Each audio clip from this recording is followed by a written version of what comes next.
Welcome back student, कैसे हैं आप सभी। स्वागत है आप सभी का आपके अपने चैनल सीजी पाठशाला, जो कि सीजी बोर्ड वालों के लिए स्पेशल चैनल है डीसी मैथ्स पाटन के द्वारा।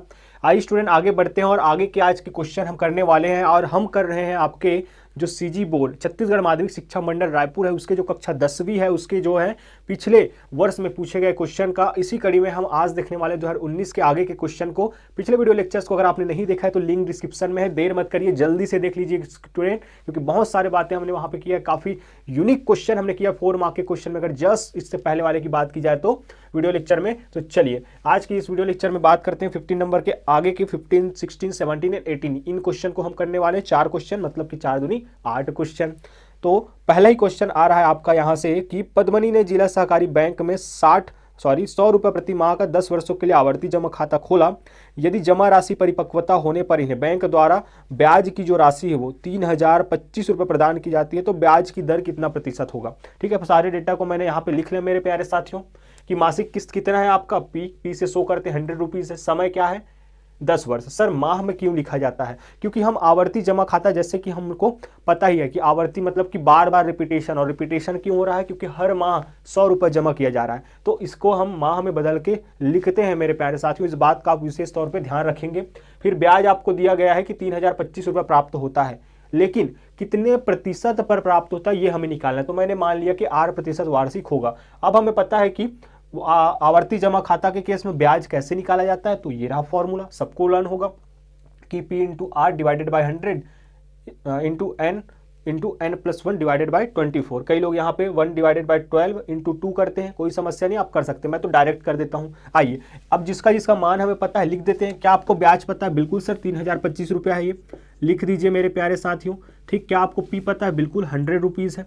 क्या आपको आर पता है? नहीं सर, वो इसी को तो हमें ज्ञात करने आगे की ओर बढ़ना है। 100 इंटू यहाँ पे कितना आया एन का मान कितना है मेरे प्यारे साथियों, तो 120 है आपका, 120 है। और ये कितना है आपका 120 धन 1/24। ठीक, जो कटता है काट देंगे, जो बचता है बचा देंगे, सिंपल सा मतलब है। तो यहाँ से तो ये 100 से 100 कट जाएगा, बिल्कुल कोई समस्या नहीं है।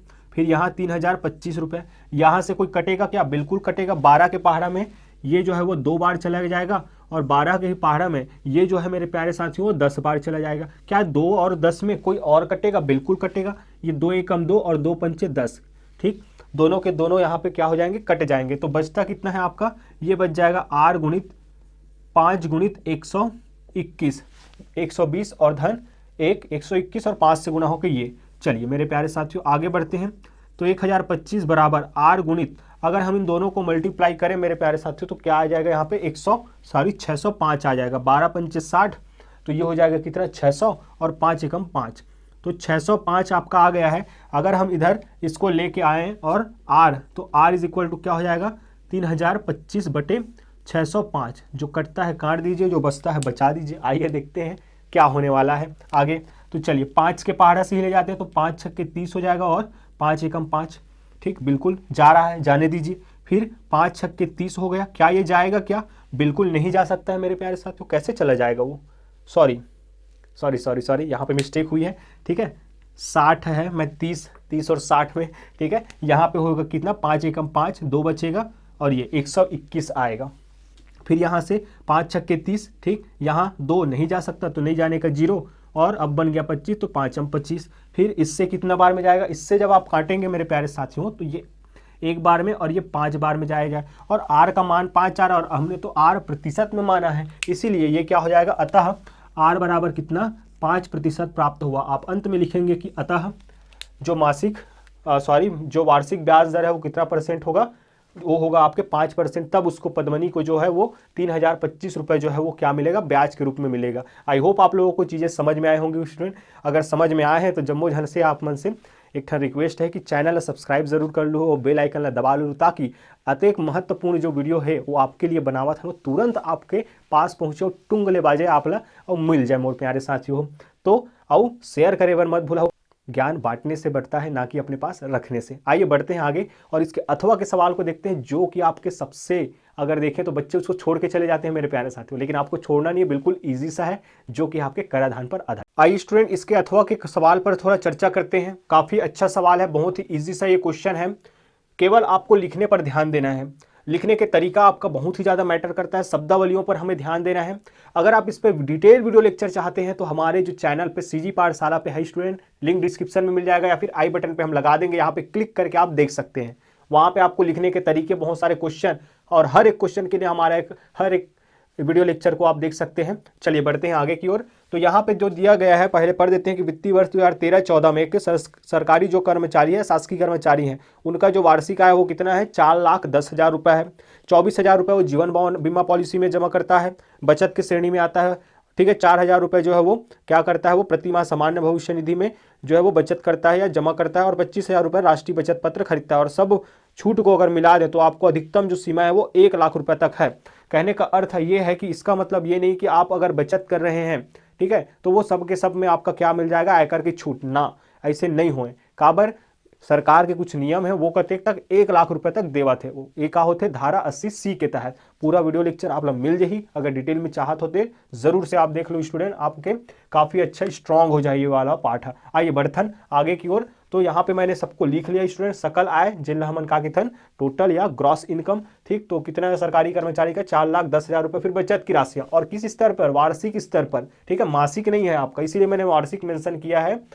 तो जीवन बीमा पॉलिसी में 24,000 रुपया एक मुश्त देता है वो, ठीक। फिर प्रीमियम सामान्य भविष्य निधि में 4,000 रुपये प्रति माह, इसीलिए 12 से गुणा करके मैंने साल का निकाल लिया, 48,000 रुपये। और राष्ट्रीय बचत पत्र में 25,000 रुपये ये बचत करता है। आइए तो कुल बचत की राशि अब निकालेंगे हम, इसलिए यहाँ पे क्या हो जाएगा, कुल बचत की राशि, क्या, कुल बचत की राशि। तो कुल बचत की राशि अगर हम देखें तो सबको अगर ऐड कर दें तो 3 जीरो तो सबके तरफ दिखाई दे रहा है, कोई समस्या नहीं है, लगा देते हैं 3 जीरो, ठीक है, 3 जीरो सबके तरफ। फिर 4, 8 4 12 और 5 17 का 7 हासिल गया 1 और 2 कितना हो जाएगा मेरे प्यारे साथियों, 3, 4 3 7 और 2 9, तो 97,000 रुपये क्या हो गया, वो बचत की राशि हो गया। और अधिकतम छूट की राशि कितना, 1,00,000 रुपये, तो 1,00,000 से कम है तो सर 97 को घटाएंगे या 1,00,000 को, मेरे प्यारे साथियों इसको ही घटाना है आपको। 1,00,000 से ज्यादा होने पर 1,00,000 रुपया है, लेकिन 1,00,000 से कम हो गया तो जो कम है उसी को घटाना है। तो आइए, इसलिए कर योग्य राशि, इसके बाद क्या निकालेंगे आप, कर योग्य राशि। कर योग्य राशि चाहे तो आप लिख सकते हैं, चूंकि धारा 80C के तहत आयकर में बचत की राशि पर अधिकतम जो छूट है वो 1,00,000 रुपये है, इसीलिए कर योग्य राशि कितना हो जाएगा, 4,00,000। इस 10,000 में से, 4,10,000 में से हम क्या करने वाले हैं, इस 97,000 को क्या कर देने वाले मेरे प्यारे साथियों, माइनस कर देने वाले हैं। आइए देखते हैं माइनस करके, तो 0 में से 0 गया, कितना बच जाएगा आपका, 0 ही होगा, ठीक है। फिर इस 0 से इस 0 को बिल्कुल 0 ही आएगा, फिर इस 0 से इस 0 से बिल्कुल 3 0 तो क्लियर है। फिर ये 0 और यहाँ पे आ रहा है 7, तो 10 में से 7 को जब घटाएंगे तो कितना आएगा मेरे प्यारे साथियों, 3 आएगा। अब इससे तो ले लिया है उधार और वो बन गया है 0। फिर अब इस 0 में मुझे 9 को घटाना है, तो क्या घट पाएगा, नहीं घट पाएगा, इसलिए यहाँ पे कितना, 10 में से 9 को जब घटाएंगे तो 1 आएगा और 3 ये, तो 3,13,000 रुपये जो है आपको मिल जाएगा, ठीक है। इस पे जो है अब आयकर की गणना होने वाली है।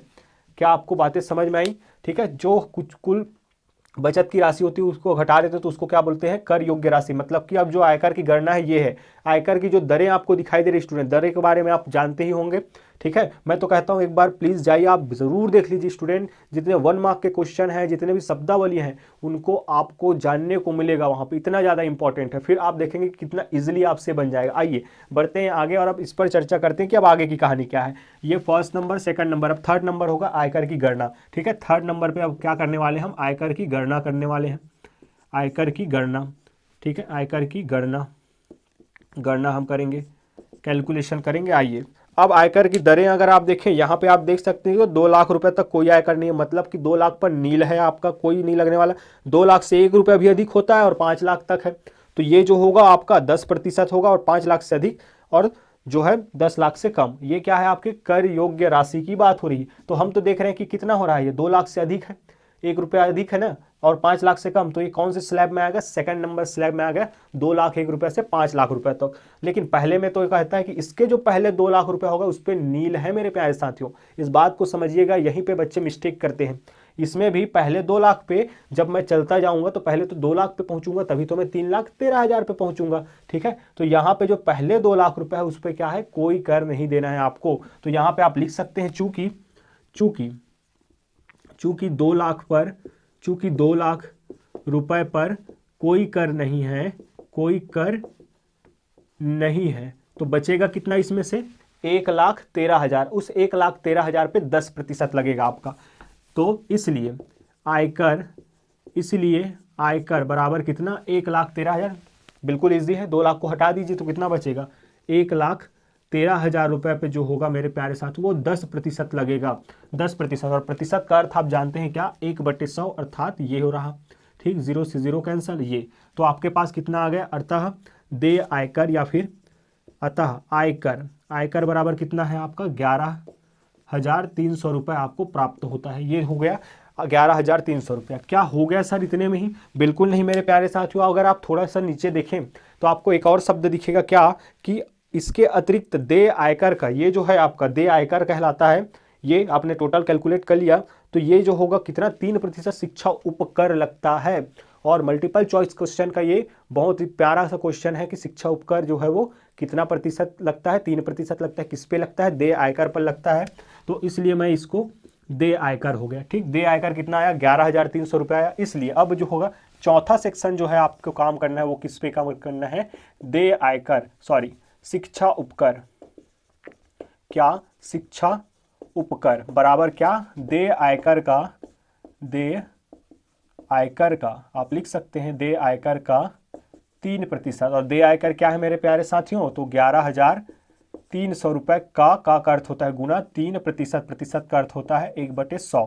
तो चलिए लगा दीजिए ये बस, 3 तिया 9, 3 तिया 9, 3 एकम 3, 3 एकम 3, तो 339 रुपये अतिरिक्त और आता है। तो अब जो होगा, अब जो निकलेगा, अतः कुल देय आयकर आप निकालेंगे, वो केवल देय आयकर था, अब उसमें हम इसको भी जोड़ लेंगे तो कुल देय आयकर जो होगा वो आपका फाइनल आंसर होगा।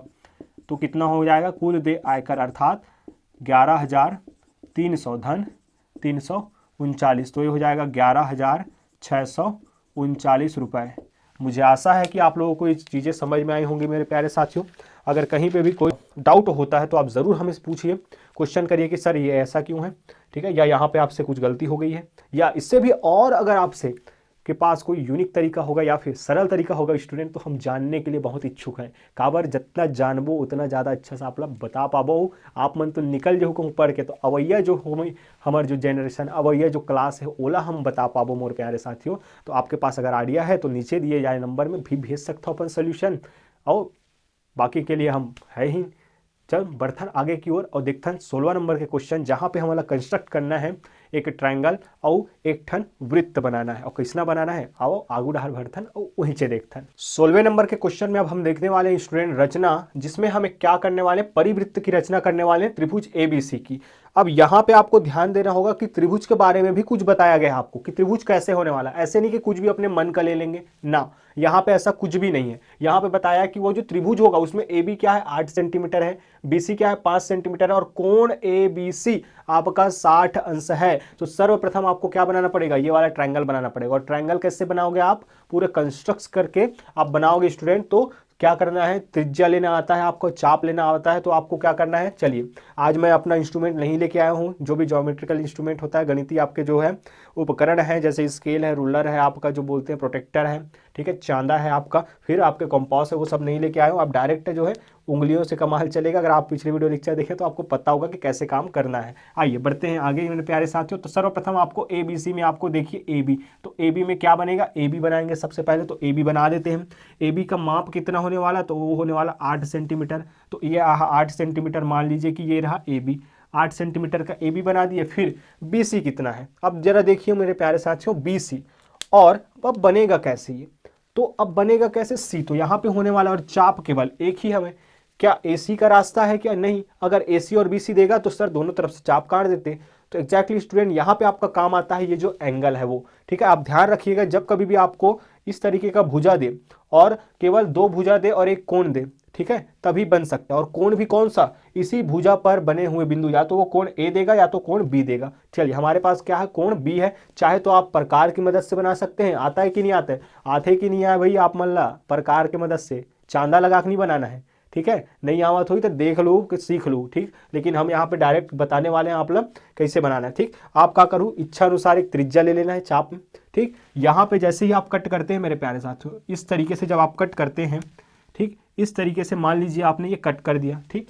जैसे ही आप कट करते हैं तो ये जो आपको कटान बिंदु मिला, चाप को बिना परिवर्तित किए, त्रिज्या को बिना परिवर्तित किए जब आप इस तरीके से एक चाप और काटते हैं तो ये जो होगा पहला चाप वो शो करता है आपके 60 अंश को। देखिए बिना प्रोटेक्टर की हेल्प से आप बना सकते हैं, ठीक है। फिर इस लाइन को इस बिंदु से होते हुए जब आप गुजार देंगे, ठीक है, तो जो आपको मिलेगा इस तरीके से, ये इसको फिर आपको बी से सी तक के रास्ता दिया गया है, कितना है बी से सी 5 सेंटीमीटर। पुनः आप बी को केंद्र मानेंगे और कितना 5 सेंटीमीटर की त्रिज्या लेकर एक चाप काट देंगे। यहाँ पे चाप के कटान बिंदु को क्या नाम देंगे मेरे प्यारे साथियों, सी नाम देंगे। सी से ए को ज्वाइन कर दीजिए, बिल्कुल कर देते हैं, कोई समस्या नहीं है।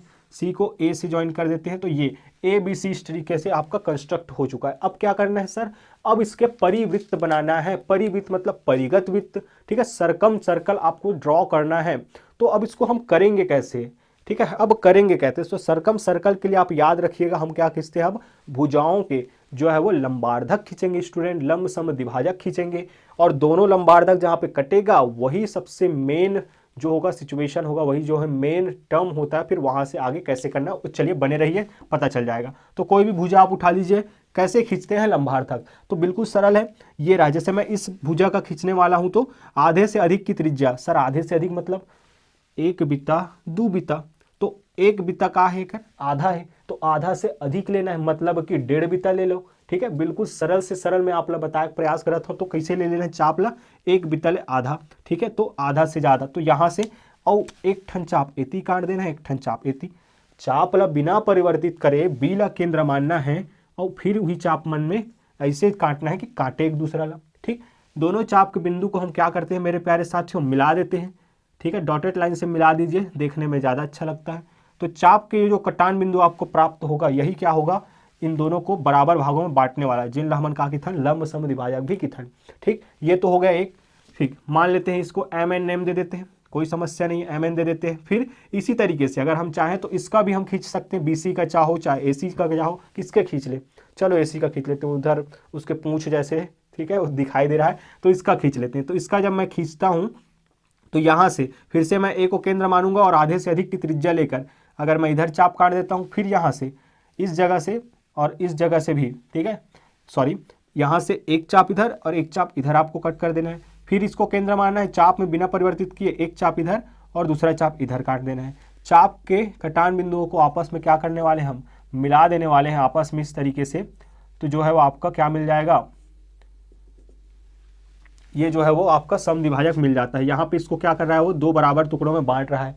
अब सबसे मेन क्या है कि दोनों लंबार्धक एक दूसरे को जहाँ पे ये क्या करते हैं मेरे प्यारे साथियों, क्या करते हैं, इंटरसेक्ट करते हैं, प्रतिच्छेद करते हैं, मिलते हैं एक दूसरे से पार्क में, ठीक है। पार्क तो है नहीं, खाली मैदान है यहाँ पे। वो क्या करने वाले हैं, आपके हेल्प करने वाला है यही कि ए से ओ से ए कहिए या ओ से सी कहिए या ओ से बी कहिए, यही आपके जो वृत्त है उसके लिए त्रिज्या का काम करने वाली। तो चाहे तो आप ज्वाइन करके दिखा सकते हैं कि OA को आप ज्वाइन कर दीजिए, तो OA बराबर OB बराबर OC बराबर क्या लेके, त्रिज्या लेकर एक वृत्त खींचे जो वृत्त त्रिभुज के शीर्षों से होकर गुजरता है। अतः वही हमारा क्या होने वाला है, क्या होने वाला है, क्या होने वाला है, अभीष्ट वृत्त होने वाला है, परिवृत्त होने वाला है। तो क्या करने वाले हैं, यहाँ पे हम प्रकार के नोक को फंसाएंगे, यहाँ तक की त्रिज्या लेंगे और घुमा देंगे एक राउंड, तो आपका क्या मिल जाएगा, परिवृत्त मिल जाएगा, आपका अभीष्ट परिवृत्त। तो इस तरीके से हम देख सकते हैं कि आपको जो वृत्त मिलेगा कुछ इस तरीके से जो है वो यहाँ से होकर गुजरने वाला है, ठीक है। ये आपका परिवृत्त बन जाएगा मेरे प्यारे साथियों। रचना के पद कम से कम 4 में आप जरूर लिखिए, 4 स्टेप्स में। चलिए एक बार जरा चर्चा कर लेते हैं। सर्वप्रथम हमने क्या खींचा, AB बराबर कितना 8 सेंटीमीटर का एक रेखाखंड खींचा, B को केंद्र मानकर यहाँ पे 60 अंश बनाए, ठीक है। चाहे तो आप प्रोटेक्टर की हेल्प से बना सकते हैं, कोई समस्या नहीं होगी। पर अगर हम क्लास 10th में, तो प्रयास ये होना चाहिए कि जो हाथ में आ गया प्रकार तो उसको छोड़ना ही नहीं है, बस उसी से बना ले, ठीक है। तो हमने बना लिया 60 अंश, ठीक। फिर BC बराबर कितना 5 सेंटीमीटर की त्रिज्या लेकर चाप काटे और C को A से मिलाए, तो एक इस तरीके से एक त्रिभुज बना, ठीक है। फिर थर्ड स्टेप पे जाते हैं, तो भुजा AB और AC का क्या खींचे, लंबार्धक खींचे, तथा दोनों लंबार्धकों के जो प्रतिच्छेद बिंदु है उसको क्या नाम दिए, O नाम दिए, ठीक। फोर्थ नंबर पे अब क्या करना है, O से A, O से B, OA बराबर OB बराबर OC की त्रिज्या लेकर या R सेंटीमीटर की या R इकाई की त्रिज्या लेकर एक वृत्त बनाए जो त्रिभुज ABC के शीर्ष से होकर गुजर रही है। अतः यही हमारा अभिष्ट परिवृत्त है या त्रिभुज ABC के परिवृत्त है, ठीक है। तो मेरे प्यारे साथियों आपको समझ में आया होगा, समझ आया होगा तो लाइक ज़रूर कर दीजिए, कमेंट में ज़रूर बताइएगा। आइए बढ़ते हैं आगे इसके अथवा के सवाल को। अथवा भी बहुत ही आसान है मेरे प्यारे साथियों।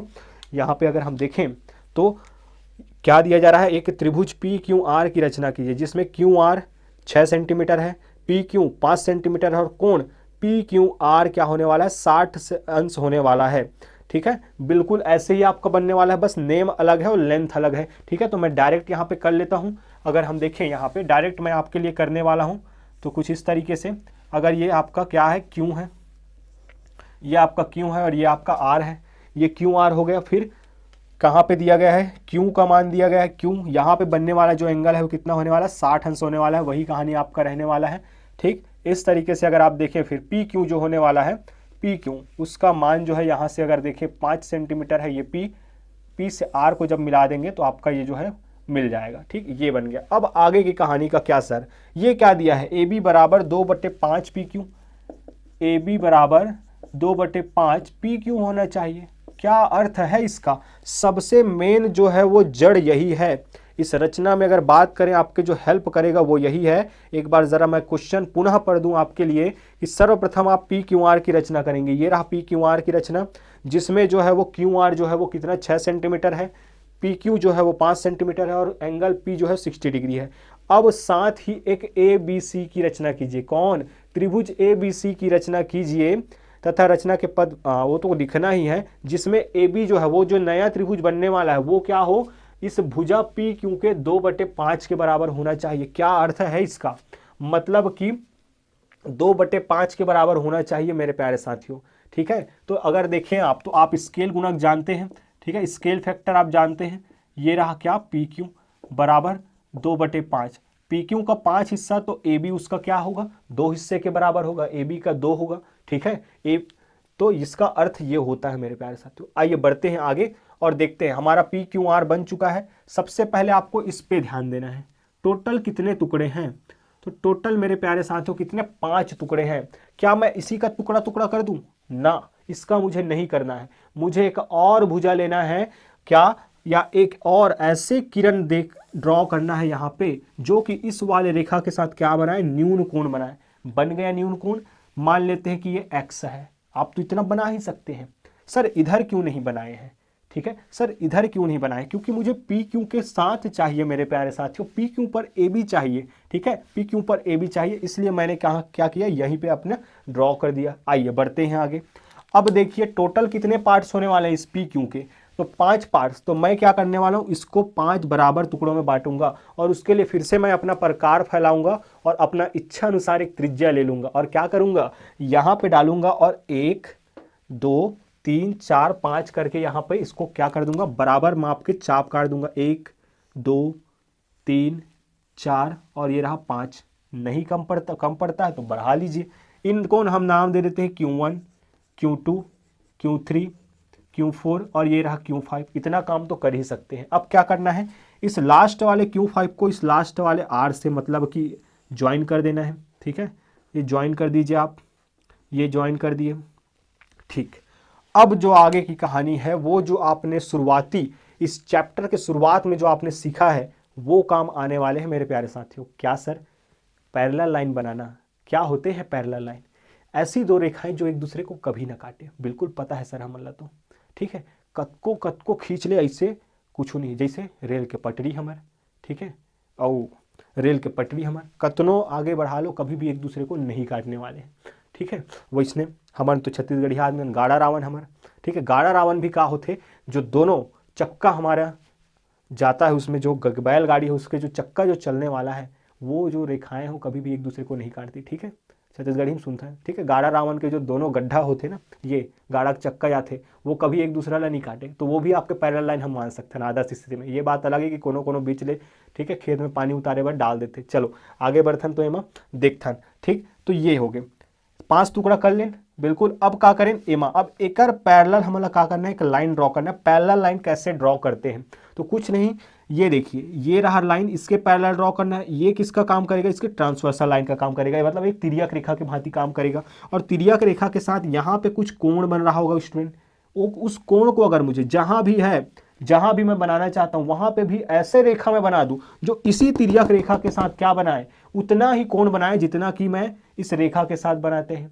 तो कैसे करेंगे, फिर से वो प्रकार उठाएंगे, इच्छा अनुसार त्रिज्या लेंगे, काट देंगे, काट दिए, बिल्कुल काट दिए, प्रकार में त्रिज्या को बिना चेंज किए। अब मुझे जो जरूरत है कितने, इस 5 टुकड़े में से कितने टुकड़े की, 2 टुकड़े की आवश्यकता है मेरे प्यारे साथियों। तो 5 में 2, फिर से यहाँ पे उसी चाप को लिए हुए जो मैंने यहाँ यूज किया है रखूंगा और इस तरीके से चाप काट दूंगा। ठीक, अब इसको बुता दूंगा, बंद कर दूंगा, कोई समस्या नहीं है। आइए फिर अब यहाँ से यहाँ तक के ये जो चाप दिखाई दे रहा है, यहाँ से यहाँ तक के ये जो चाप, ये जो मामला है ये वाला, उसको मैं क्या करूँगा, फिर से उसी प्रकार से क्या करूँगा, मेज़र कर लूँगा। कर लिया, ये आया। ठीक, अब इसको मैं यहाँ लाऊंगा और यहाँ पे क्या कर दूँगा, इस तरीके से कट कर दूँगा। तो ये जो मिलेगा मुझे, ये जो आपको प्राप्त होगा, ये जो कटान बिंदु, इसको जब हम ज्वाइन करते हैं तो इसके पैरेलल एक लाइन मिलता है। ठीक है, यहाँ पे मैं बोर्ड पे बना रहा हूँ, ठीक है, तो एग्जैक्टली तो बन नहीं पाएगा, लेकिन मैं आपको दिखाने का प्रयास करता हूँ। इसके पैरेलली जो है कुछ इस तरीके से हम देख सकते हैं, जो लाइन है वो जाने वाला है। ठीक, ये ठीक मान लेते हैं कि वो इस पे सी पर क्या करता है, कट करता है। तो आप देखिए आपका ये जो सी है, तो ये किसका काम करेगा, ये बी जैसे व्यवहार करेगा मेरे प्यारे साथियों। तो बीसी तो प्राप्त हो चुका है, क्या चाहिए आपको, ए बी चाहिए या ए सी चाहिए। ठीक, तो उसके लिए आपको कुछ नहीं, बस इसके पैरेलल अब लाइन ड्रॉ करना है आपको, इसके पैरेलल की, अब इसके पैरेलल। तो फिर से वही कहानी, इच्छा अनुसार त्रिज्या लेना है, आर को केंद्र मानना है और यहाँ पे एक चाप काट देना है। ठीक, इसके पैरेलल हम लाइन ड्रॉ करना चाहते हैं, तो यही चीज त्रिज्या लेकर यहाँ पे आएंगे, फिर से एक आर्क कट कर देंगे। ठीक, चेंज करें, इसको क्या करेंगे, हम इनको मेजर करेंगे, यहाँ पे बनने वाले कोण को क्या कर लेंगे, मेजर करेंगे और यहाँ पे कट कर देंगे। फिर से यहाँ पे जब कट करेंगे तो इस तरीके से मिलेगा। फिर आप जब इसको ज्वाइन करते हैं तो इसके पैरेलल एक लाइन मिलता है और वही क्या होगा, आपका जो दे है वो जो है वो आपका देने वाला है बिंदु ए को। ठीक है, भुजा ए बी, भुजा ए सी आपका इस तरीके से मिलता है। ठीक है, ये आप समझ पा रहे होंगे मुझे उम्मीद है।